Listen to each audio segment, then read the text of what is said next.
Everyone, Southy here. Just wanted to follow on from yesterday and talk about the different sorts of people who race cars. Because I touched on yesterday how a lot of young guys, not just only young guys, people want to race in a certain division or race just for a cock pull. They just want to flex. They just want to be a race car driver. They just want to say like, I'm a race car driver, and they do it for that. So that sort of got me to thinking about the different sorts of people who race cars. And there's a lot of different people who race cars, and they're all important because we need people racing cars. So I thought I'd go through the different sorts of race car drivers or people who race cars and the reasons that they race cars, why they do it. The first one is real racers, guys who just want to race cars. They don't care who's watching, they don't care who knows, they just do it because they love the competition, the door-to-door action of competing with someone beside you. They'll race just as hard for 35th position as they would for first. They will race any category they get an opportunity to race in, and they just want to race cars, and if they think about it all the time.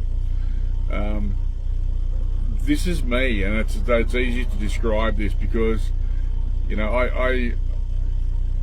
my last professional race was over 20 years ago, and I'm still consumed by it. It's like a drug. People will do anything they can to race, and they're racers. Second one is legacy racers. People who, their dad was a racer or their grandfather. 90% of these guys, probably even more, end up being great drivers as well. They're real racers too, and they just love it, and they grew up around it. Their family were a part of it, and they just blend into it. They love everything about it, and it's who they are, and they don't know anything else. They just know racing. You can look through the years at some of the legacy races that there are, and the list is endless of guys who grew up in a racing family and become racers themselves and went on to great success. These guys are really important. You've got people like Callum Harper, who's a third generation legacy driver in touring cars. Obviously Stephen Johnson, Dick's son, was a great racer. The Pines, Clayton Pine, incredible driver. The Bink family, the list, it's just endless. Brad Blake, who's a multiple champion in late models, whose dad was also an Australian champion. Tatnells, Dumsneys, these guys are all and legacy drivers, and who the kids ended up as good or better than their predecessors, their fathers and grandfathers. Legacy drivers are an integral part of motorsport. Old farts with money. You get these guys that get a few bucks later in life and decide they want to have a crack at being a race car driver. These guys are normally just a pest. Most of them. Over 50% of them, 60-70% of them are just a pest, and they're a nuisance on the track, but they bring money into the sport, and a lot of them are good people, but they're only there because they want to have a go at racing cars. Some of them can do okay, but in my experience, a lot of these older guys that come in late are just in the road. Checkbook drivers, daddy's checkbook drivers. Kids who are just spoiled brats, who mummy and daddy will just pay for whatever they want, buy them the best of everything. They've got a bad attitude. They're entitled. They're and they just want to show off to their mates. You know, not many of these guys are legitimate. Not many of them really have racing in their hearts. They just want to get dressed up like a dog and pony show and pull their dicks. That's, you know, and and they're a nuisance, but you know, also bring money into the sport, but they cost their parents a punch. Bob Jane's favourite, garage cock pullers. This is what Bob used to call them. These are guys who buy cars to park in their garage just to say, I'm a race car driver. And we had them at Thunderdome where they would, in the Australian NASCAR Championship, where they only wanted to race on the road course events because they didn't want to race on the Thunderdome. It's too fast for them, too scary for them, all that sort of stuff. But they, so Bob made a rule that you had to run. I think they had to run 2 Thunderdome meetings a year to qualify to run any of the road course events. So that weeded a few of them out. But a few of them would still turn up Thunderdome and do a lap, you know, and pull up because their car was broken.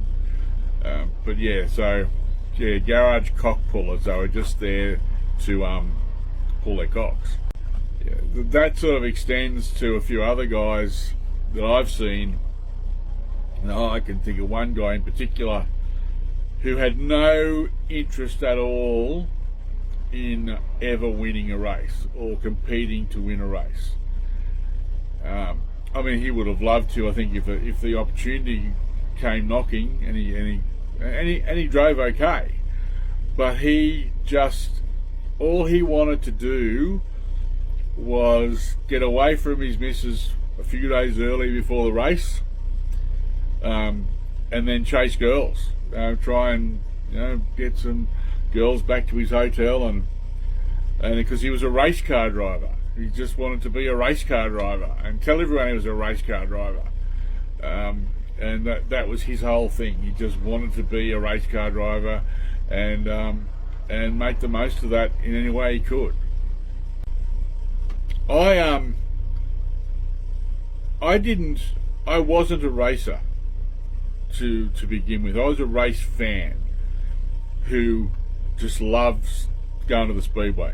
I was every weekend during the speedway season I was at the racetrack, and I just loved it. I would go there and I had heroes. They were my first motorsport heroes.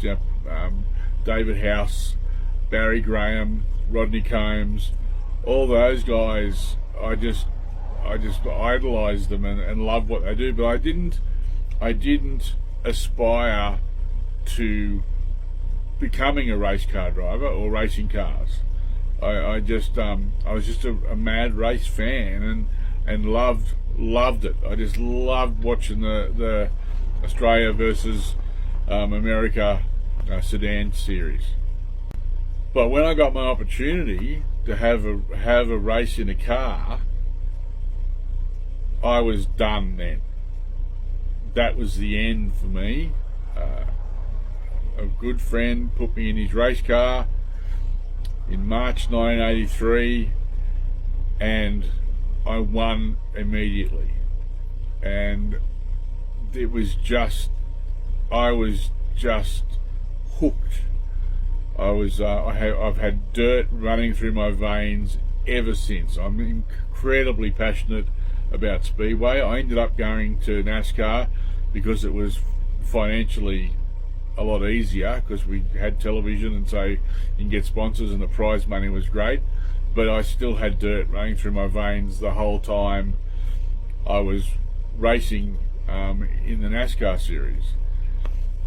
So when I look back now, I think that I don't regret going to NASCAR because I had the time of my life, made some great friends and enjoyed it. But there's a part of me that thinks, well, how much I missed out on that 14 years in NASCAR if I had have been racing on dirt. You know, what I could have achieved or what I could have done, because I love dirt. I just love, honestly, it just runs through my veins. I just love dirt track racing, and it's yeah, and like I still have an itch I can't scratch. To this day, I still want to race.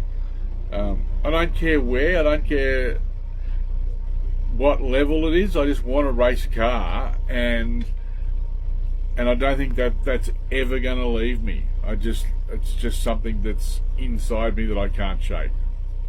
It's funny when you see people who can just walk away. I don't know whether they've achieved enough and they walk away, or they realise they can't achieve what they want to achieve, so they walk away. But yeah, it's funny that some people can just leave it. I've got friends who I race with who just left it, and they're quite content that they left it. But I'm not content at all. I'm not the slightest bit content. I think about racing every single day. Every day of my life I think about racing, and how much I'd still love to be racing a car of some sort. That thing to compete against people just never leaves you. And anyway, that's my thoughts on that. So I think that anyone who wants to race a car or wants to be involved in racing, think about your motives. Before you go spending hundreds and hundreds of thousands of dollars, think about what it is you want to achieve. If you just want to race and against good people and have in a competitive environment with good racing, you know, there's categories around Australia, like modified sedans in Speedway is probably the best on-track racing product in Australia. I don't think there's a better on-track product than modified sedans. It's quite expensive to have a good car, probably 60 or 70 grand to have a good car in that division, I would imagine. You can probably buy something okay for 30, but that's an incredible series for people to be involved in. Obviously Legends cars as well, on Speedway or on bitumen, and there's that Aussie racing car series, which is similar thing to the Legend cars. That's a great little series too. Little cars that are, you know, great to drive and race really well. You know, those sorts of things.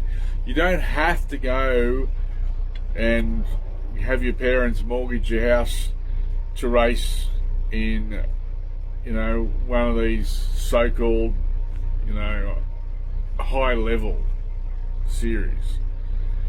That's not what racing's about. It doesn't have to be there. You can race in any series and still have fun, and still scratch that itch. So anyway, that's my roundup of racing and why people race and the different sorts of people who race cars. But yeah, so that's just my advice, is think about your motives, think about what you want to achieve, and race within your budget, and don't get yourself into trouble or your parents into trouble just because you want to pull your cock. You know, it's just, there's no point to that. Go and find a division, karting, or anything like that. There's so many divisions around that you can race in, and that's all, at the end of the day, it's about racing. It's about being a racer and racing. It's not about pulling your cock and showing off and saying, look at me, I'm a race car driver. Cheers.